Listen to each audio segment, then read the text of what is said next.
Welcome to another episode of the Ultimate Intimacy Podcast with Nick and Amy. We are so excited for our guest today. If you've been a long time listener, you know how often we talk about the five love languages and how important it is to know these love, not only know these love languages, but also show your spouse that love in that language. Mhm. This has been instrumental for Amy and I in our marriage. We've had a lot of discussions on this. And I can honestly say this has been life-changing for us in our marriage. And it's something we constantly work on, trying to show love in the way that we each Mhm. understand, which is, by the way, totally differently. And all of you know that if you listen to the podcast. But welcome, Dr. Gary Chapman, the author of the Five Love Languages, We're so excited. speaker, Well, author, marriage counselor, pastor. What Wow. what did I miss? well, thank you very much. I'm glad to be with you. I should say the husband of Carolyn. Yeah, Right. yeah. Wonderful husband, I'm sure. Well, Um, like I said, we are so excited to have you on. I'll be honest with you.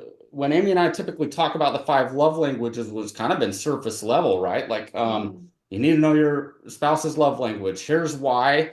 But as I went through your new book, I was amazed. I mean, I couldn't believe mm, how much more there is to that in mm. understanding your spouse's love language and why it's so important to know all these additional things. But before we dive in, do you mind just telling us just a brief background of how you came up with the five love languages? Yeah, it grew out of my counseling. I'll never forget the day that it first dawned on me that what makes one person feel loved does not make another person feel loved. Mm. Couple came in. I never met them. I found out later they'd been married to each other for 30 years. And after we had talked a bit, the wife said something like, Dr. Chapman, let me just tell you what the problem is in our relationship. I just don't feel any love coming from him. Mm. We don't argue, but we're like roommates living in the same house. And she said, I just feel empty. And I don't know how long I can go on like this. Well, I looked back at her husband and he said, I don't understand her. I Mm. do everything I can to show her that I love her. And she's telling you what she's been telling me. She doesn't feel love. He said, I don't know what else I can do. And I said, well, what do you do? He said, well, I get home from work before she does. So I start the evening meal. Sometimes I actually have it ready when she gets home. If not, she'll help me. After we eat, I wash the dishes every night. On Thursday, I vacuum the floors. On Saturday, I wash the car, I mow the grass, I help her with the laundry, and he went on, and I was beginning to wonder, what does this woman do? It sounded to me like he was doing everything. Right. And he said, I do all of that, and she doesn't feel love. He said, I don't know what else I can do. Mm. I looked back at her, and she started crying. And she said, he's right. He is a hard-working man, Mm. but we don't ever talk. We haven't talked in 20 years. He's always mowing the grass, washing the dishes, vacuuming the floors. And I realized here was a sincere husband who was loving his wife in the best way he knew how, and a wife who didn't get it emotionally. And then after that, I heard similar stories over and over in my office. And I thought, there's got to be a pattern to this.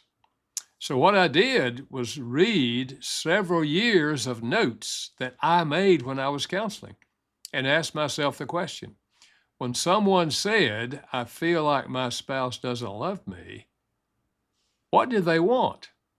What were they complaining about? And their answers fell into five categories. And I later called them the five love languages and started using it in my counseling, that if you want her to feel love, you've got to learn to speak love in her love language. If you want him to feel love, you've got to learn to speak his love language. And uh, and then I started teaching it in small classes in our church. And the same thing would happen. People would say, Dr. Chapman, the lights came on. We just realized we were loving each other, but we weren't connecting. And we took the quiz and learned each other's language and we started speaking it. And it's made all the difference in the world. It's changed the whole climate, emotional climate in our relationship. So that's the background story of the original book. I love it. Well, I'm smiling because how many messages do you and I get with this Mhm. exact same story? Like, I am doing all these things. How does she not know that I love Yeah, her? And yeah, it's Yeah. so true. It's so true, and we can't stress that enough. Mhm. Amy and I have had this discussion. Imagine me speaking Spanish, and I'm trying to talk to her in Spanish, and I'm saying the most eloquent, beautiful things, and she's looking at me like, What? I don't know what you're saying. And I really feel like speaking the wrong love language is Mhm. exactly like that. We can just express our deepest, sincere love for our spouse and just do everything that we can. And if it's not the language that they speak, it's just going to be like, I don't understand what you're Right. what you're saying. It doesn't do anything for me. yeah, Right. yeah. Um, You're I have right. a, I have a couple personal questions. How does it feel to know that you have changed so many marriages around the world? Well, it's very encouraging, as you can imagine. I never anticipated that what has happened would happen. I knew it would help people Mhm. because I'd been using it for at least for 5 years before I wrote the book. But I had no idea that it would sell now over 20 million copies and be published in over 50 languages around the world. That really surprised me because Amazing. I have a background before I studied counseling. I did an undergrad and a master's in cultural anthropology, studying cultures all over the world, how they're organized. So was very sensitive to cultural differences. And when the first publisher came, which happened to be Spanish, and wanted to get the rights, I told my publisher, I said, listen, I don't know if this works in Spanish culture. I discovered this in Middle America. And they said, well, they read the book and they want to publish it. And I said, okay, let's go. It became their bestseller. And then it was just one after another to now it's over 50 languages. So that it really has surprised me. But now it does seem to me, and I wasn't dogmatic early on. I'm still not very dogmatic, but it seems to me these five are pretty fundamental to human nature, whatever the culture. For Right. sure. I know that it can be expressed in different ways in cultures, but the five basic languages seem to be pretty fundamental to our human nature. Absolutely. 100% agree. God has obviously used you as an instrument Mhm. to help marriages. I mean, our whole society, our everything is based upon families and having good marriages. And if Yeah, we don't have good marriages and good families, like our civilization crumbles. Mhm. yeah, And you're so right. what you've done and what you're the mouthpiece through God and helping people have better marriages and better relationships. I mean, you literally are changing the whole world. There's no Mhm. question about it. People have asked me, how do I account for what's happened? And I say, well, for me, the short answer is God, and the long answer is God. Yeah, I Oh, said, that's that's I awesome. couldn't right. make this happen if I tried to make it happen, That's But amazing. I think because it is addressing one of our most fundamental emotional needs, I think God has just chosen to use it, and it's gone word of mouth, really, all over the world. Yeah.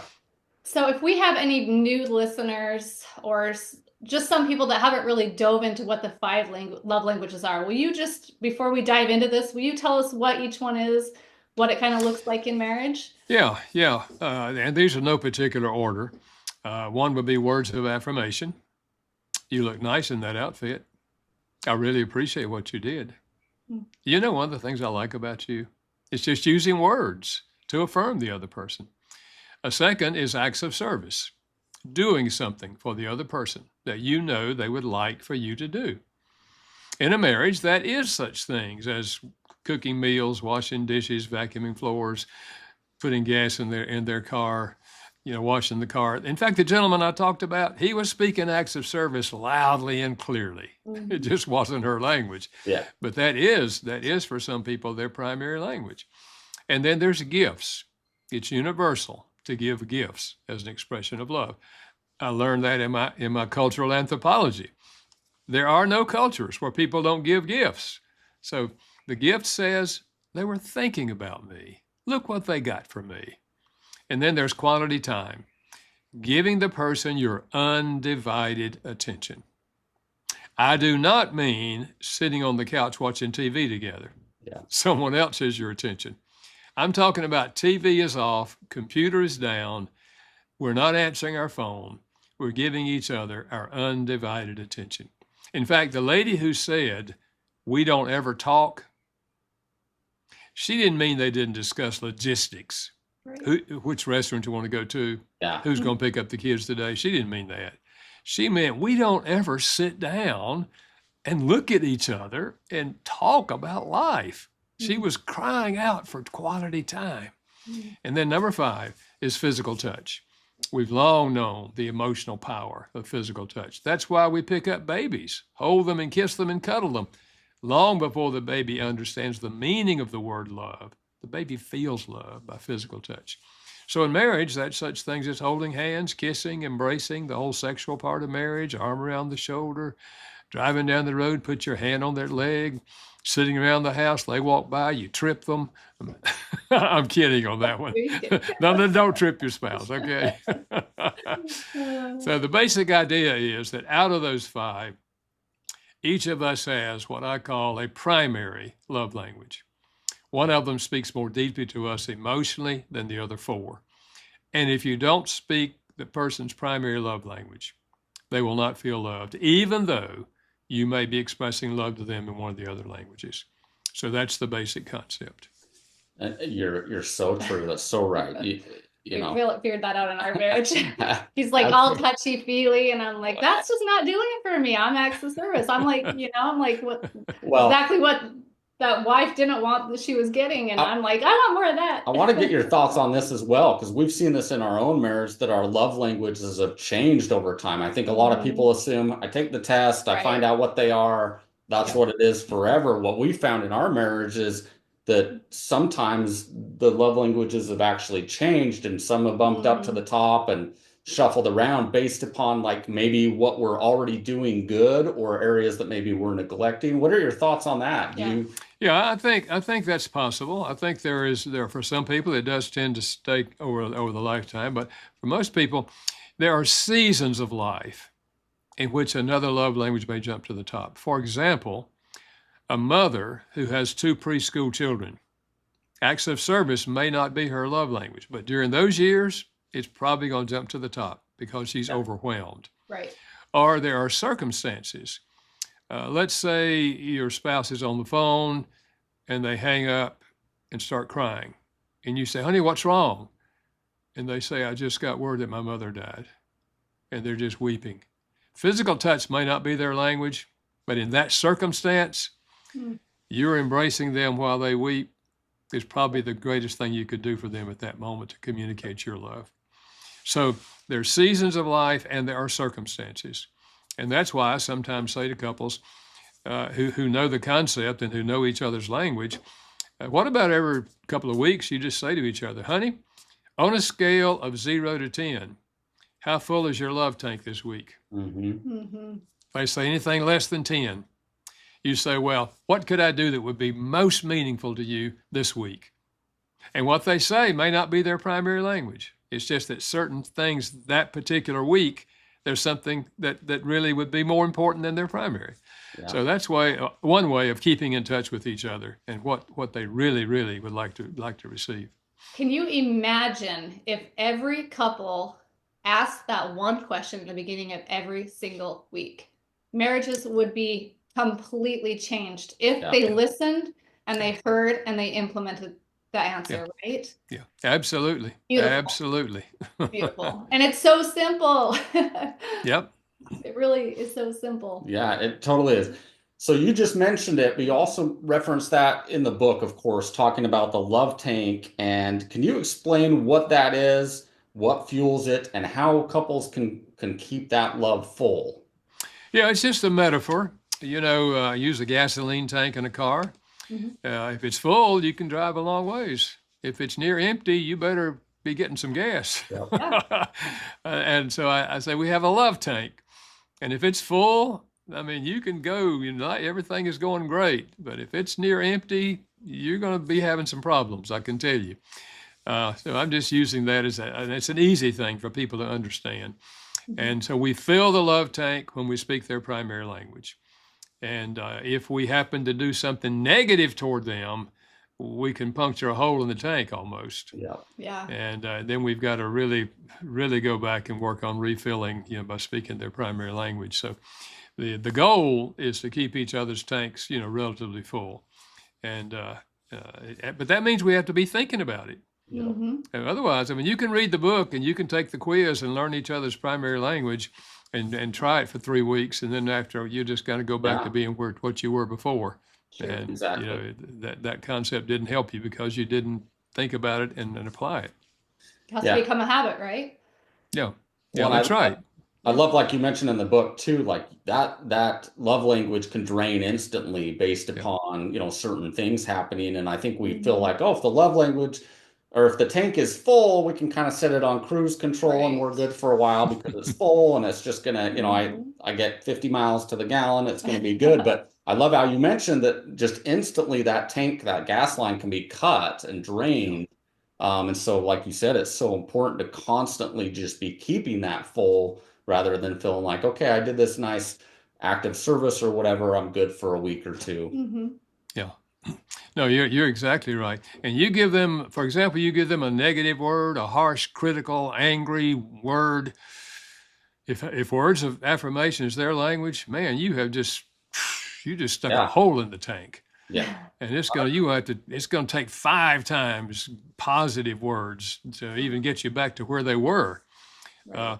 And the same thing's true with all of them. If it's physical touch is their language, and you physically abuse them, you push them, or you hit them, yeah, man, you got some homework to do now. It's going to take a lot of positive, affirming touches to get the tank even back to where it was.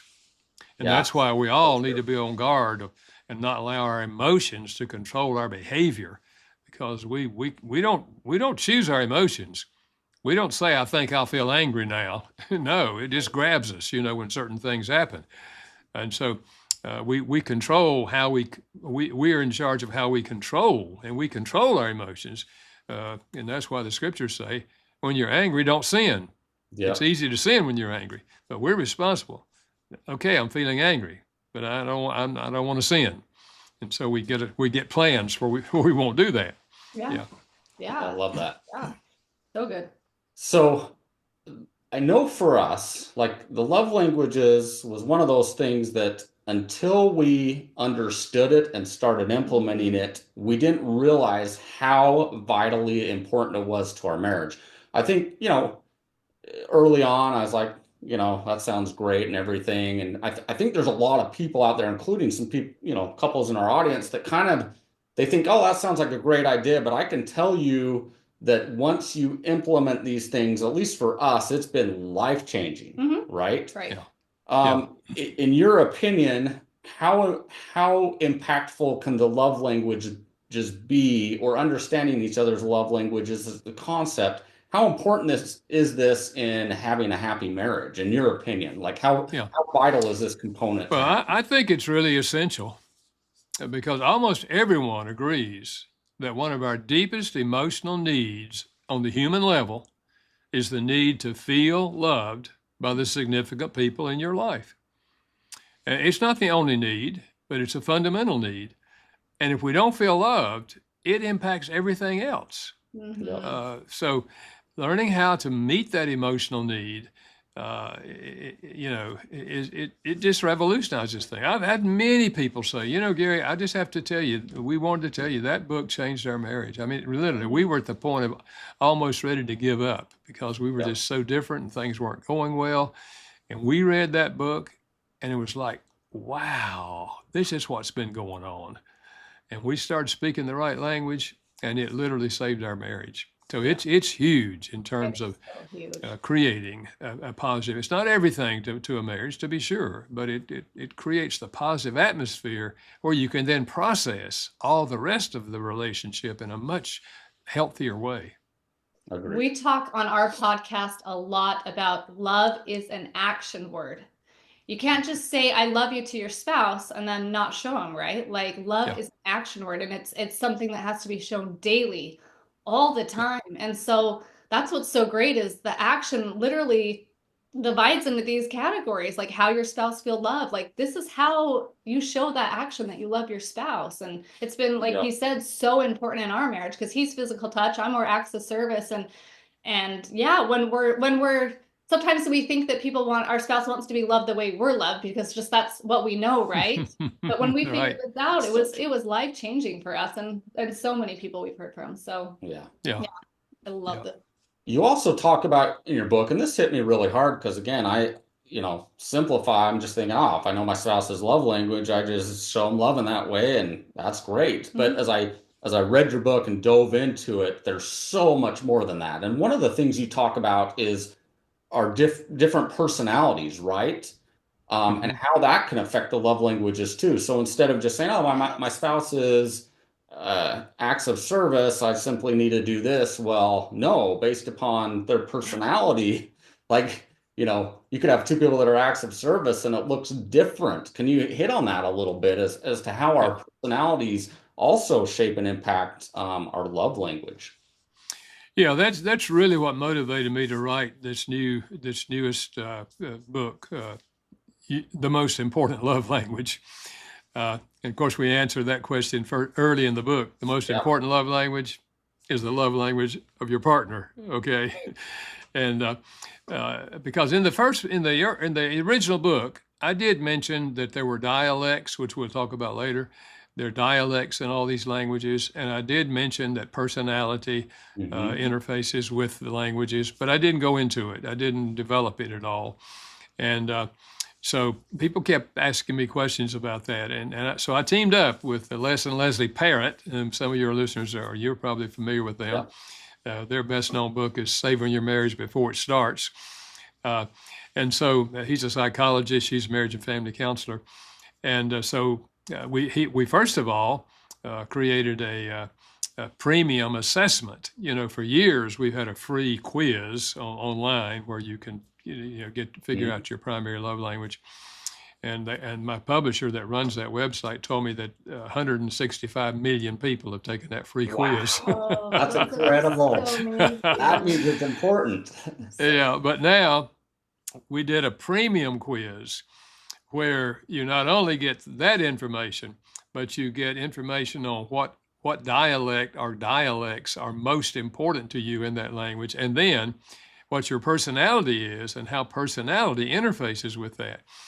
For example, let's take words of affirmation. If you're an introvert, and words of affirmation is your language, and your spouse thinks, well, I'm going to really do this right, and I'm going to tell all these wonderful things about them in front of all of some party or some group of friends. And the introvert is thinking, oh, honey, come on. Oh, come on, no. Good intentions. I mean, they want the words, but they want them in private, not in front of other people. But if they're an extrovert, oh, they love that. So you give them words of affirmation in front of other people, Oh, that's so true. I've never even thought of that. Yeah, it's so true. So we deal with 4 fundamental different personalities, and in that premium quiz, which you have to pay for because it's a premium, you find out not only what your basic personality is of the husband and the wife, but we also how this does interface then with how you do things. So, for example, if the person has a personality where they're just very free and light and want this spontaneous, and they're married to a person that's organized and and maybe their language is quality time, and the husband knows that. So on Friday night, he says to her at dinner time, honey, what about in the morning on Saturday? Why don't we get out? Why don't we go hiking together up at Pilot Mountain, and let's just spend the morning hiking together. And he thinks he's really speaking her language. And she said, honey, I've got Saturday already planned. He said, well, you can do those things next Saturday. And she's feeling like steamrolled. He's trying to force me into doing something when I've got my things organized here. And then he's feeling rejected. Wait a minute, she doesn't want to. So understand the personality greatly impacts where you speak it, how you speak it, when you speak it, and all those things. So personality does play a huge role in how you effectively communicate their love language. Oh, I love those examples because when you understand that too, you're less likely to take things personally, right? Then you can That's right. that knowledge, you're like, okay, maybe she's feeling this way or he's feeling this way. Whereas before you'd feel like you said rejected and like Yeah. what in the world, you know? And so Yeah. I really appreciated that in the book of just talking about like there's even deeper levels to this, you know? So what you're saying is you need to buy all your books, really deep dive into this, really make sure you know the personality, the love language, learn how to speak it. That's when your marriage really changes.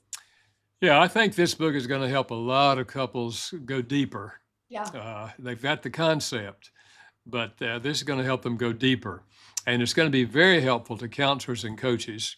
In fact, Yeah. we're going to come out with a certification counselor program about, I don't know, 3 or 4 months down the road. We're working on that as well.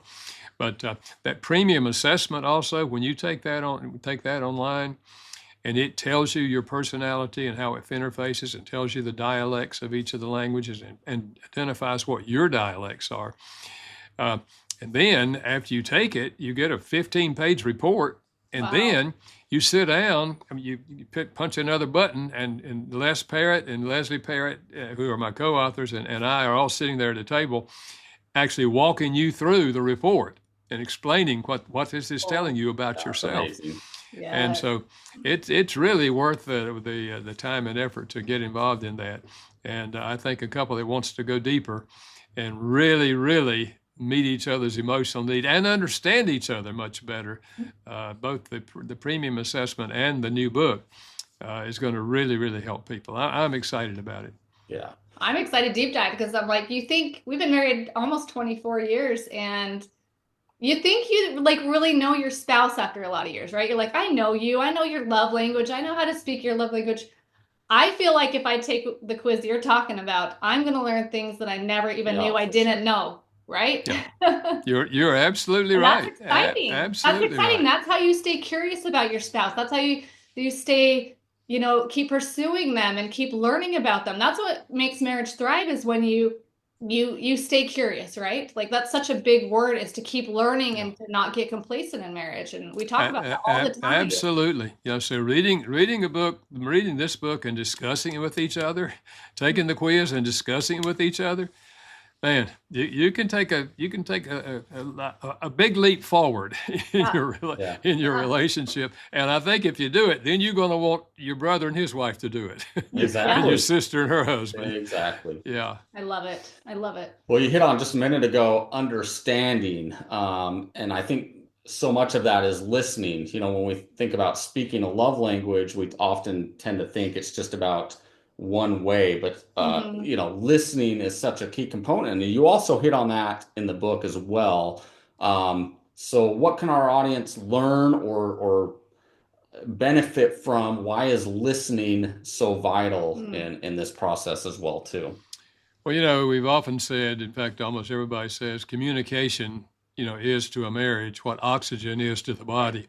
Mm-hmm. But listening is a big part of communication. And we have different communication patterns, Yep. And some of us are not very good listeners. In fact, we're listening with the thought of giving a response when the other person really wants us to listen with a view to understanding them and what they're thinking and what they're feeling. And, it's so and powerful often they what don't. you just said. It's so powerful what you just said. Yeah. And so becoming a good listener and asking after they tell you the initial thing, whatever statement they make, maybe they say, honey, I had a really hard day today. You say, well, tell me about it, honey. What was something that was really difficult for you?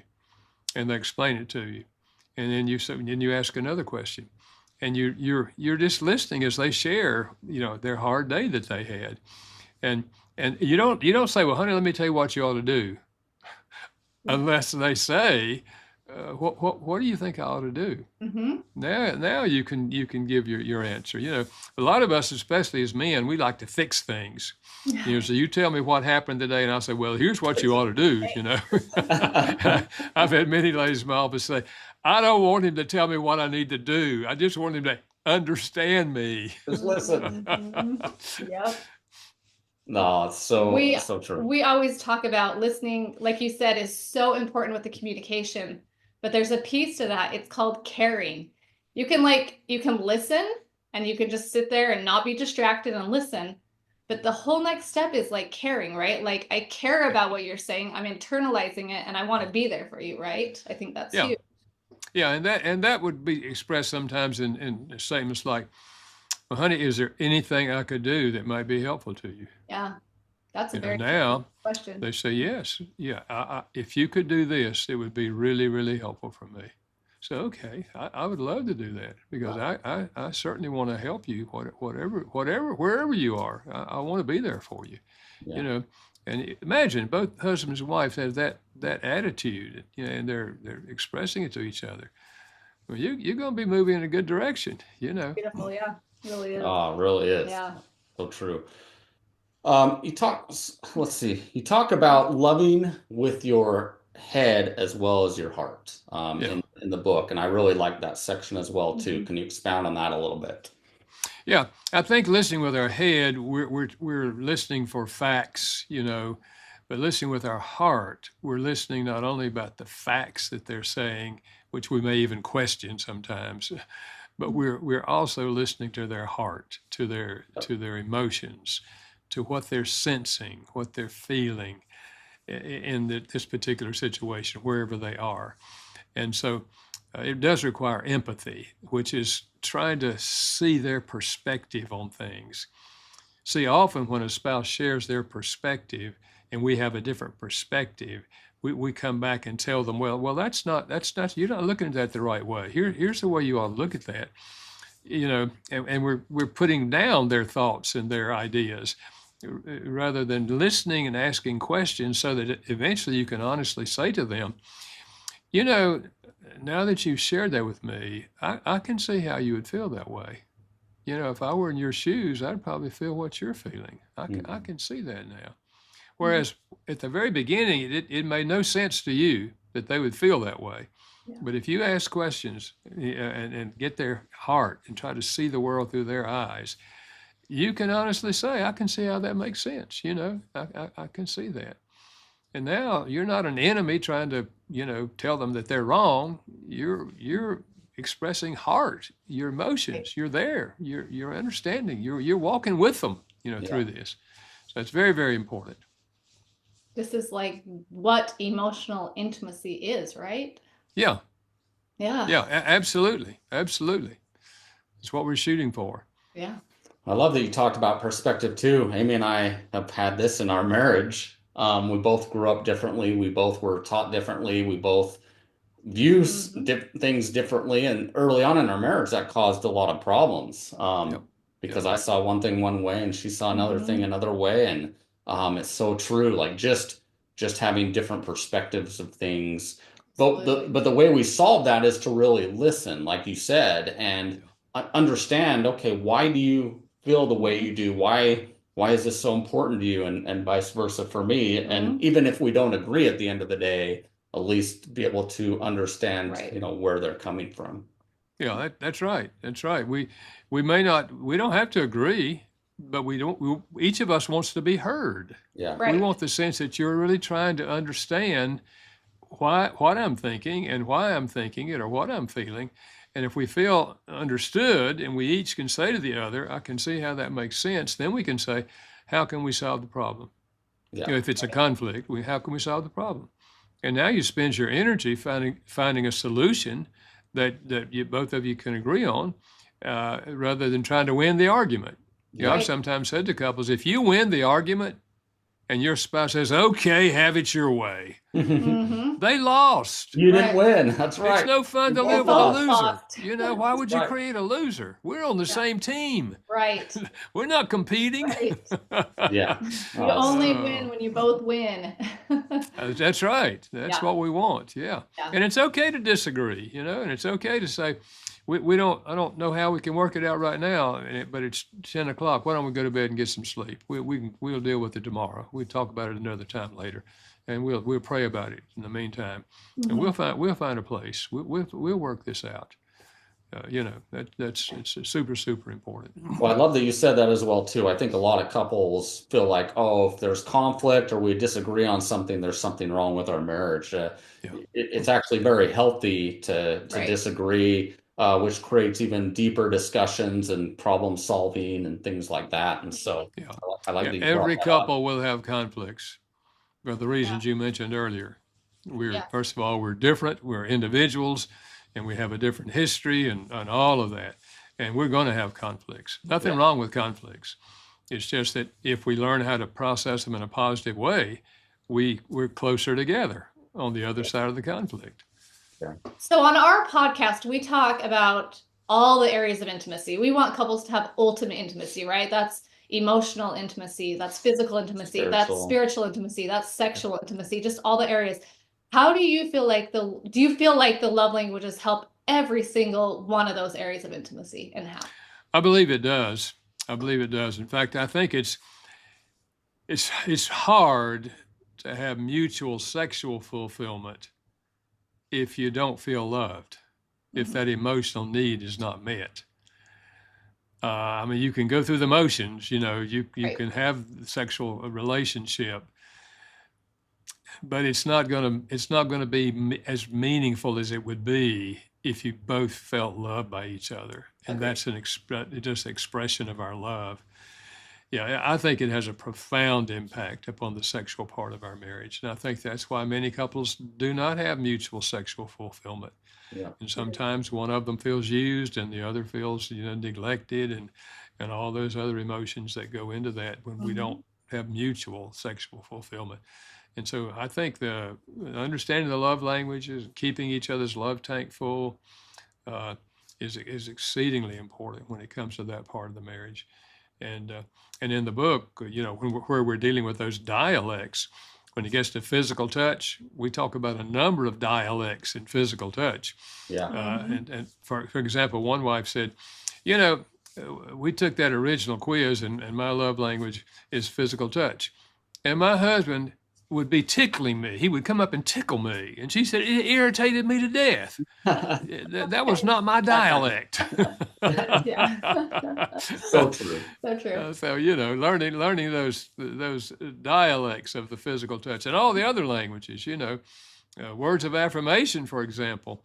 You just think, well, that's just saying positive things. Well, there's dialects in that. For example, there are words of encouragement.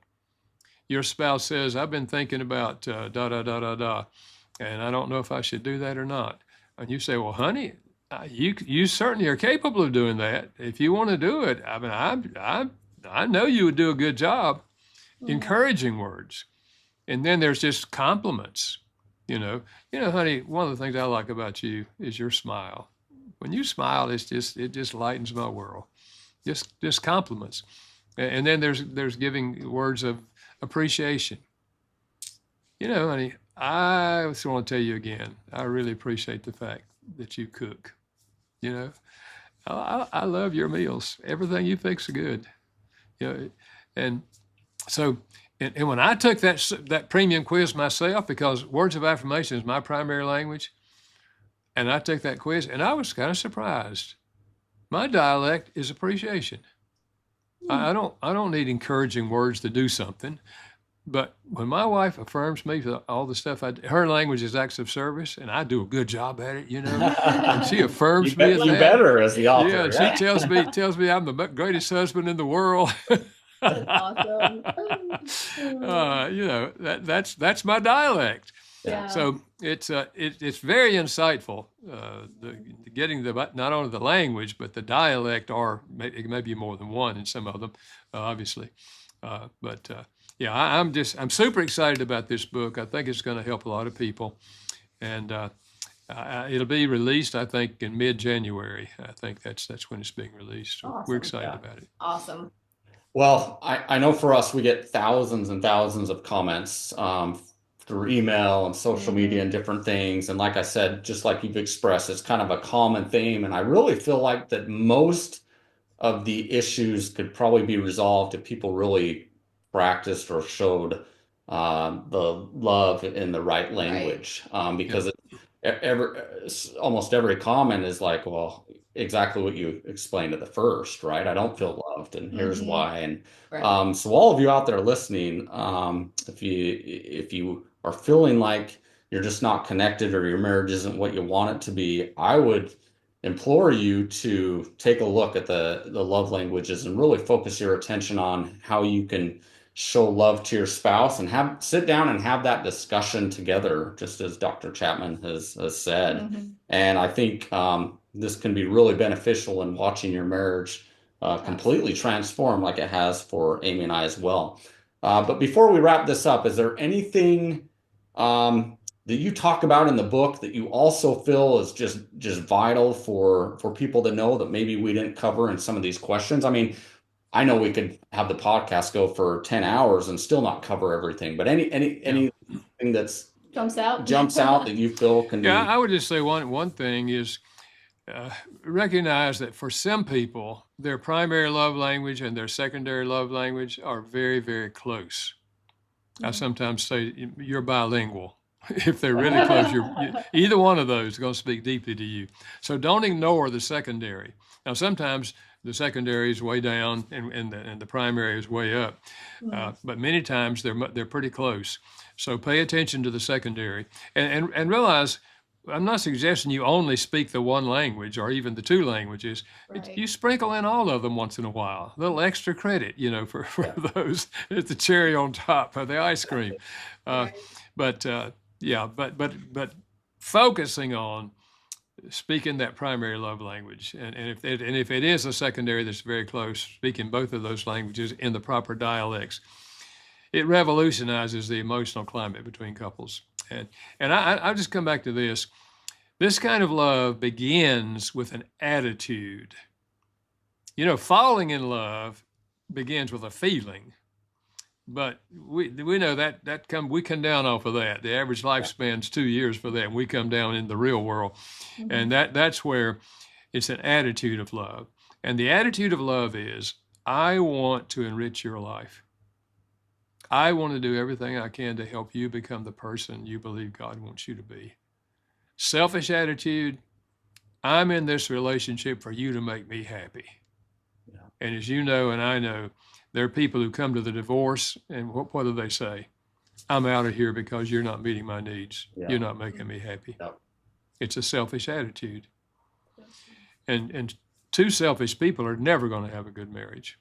But two people that have an attitude of love, they choose their attitude, then they find ways to minister to each other, serve each other.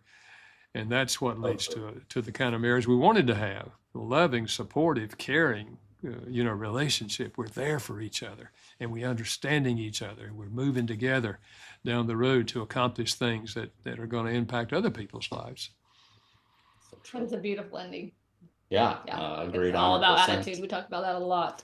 100%. Well, again, how can our audience find your book when it's available and be able to purchase that? I know that we'll obviously put that in our app and different Hmm. Yeah. places that we have products, but yeah, Well, how they can can go our to audience find you? fivelovelanguages.com, the number fivelovelanguages.com, and they can see put resources. They can see all of my books, including the new one when it's out. And it will be the new one will also be available on Amazon, obviously. Wonderful. And so, yeah, and I hope those who have read the first book will really be motivated to get this book.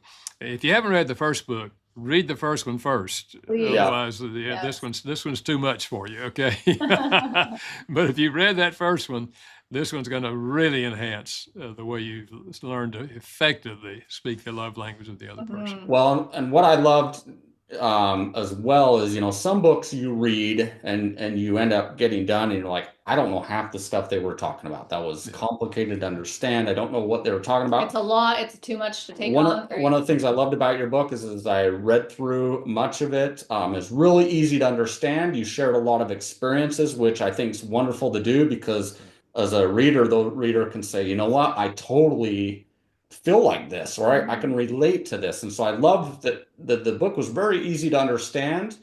You shared a lot of experiences which people can relate to. And so this will be a book that as you go through it, you're not going to get done guessing what you need to do. It's going to be very clear how you can improve your marriage and implement these things in your relationship. So I appreciated that. So Yeah.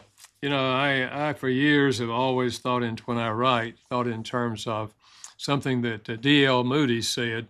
He was the Billy Graham of his generation. And he said to pastors, whenever you speak and write, put the cookies on the bottom shelf so the kids can get it. yep, And so I love try it. to write with Love the it. cookies on the Oh, bottom good. shelf so everybody can get it. Yep, and you've absolutely done that. And like he said, if you haven't read the first one, it is life marriage changing. Like it really is. Like I hope that everybody goes and gets that book if you haven't. And no matter how long you've been married, it's amazing for newlyweds, amazing if you've married years and years and years and years. Like you can always improve your marriage. 100%.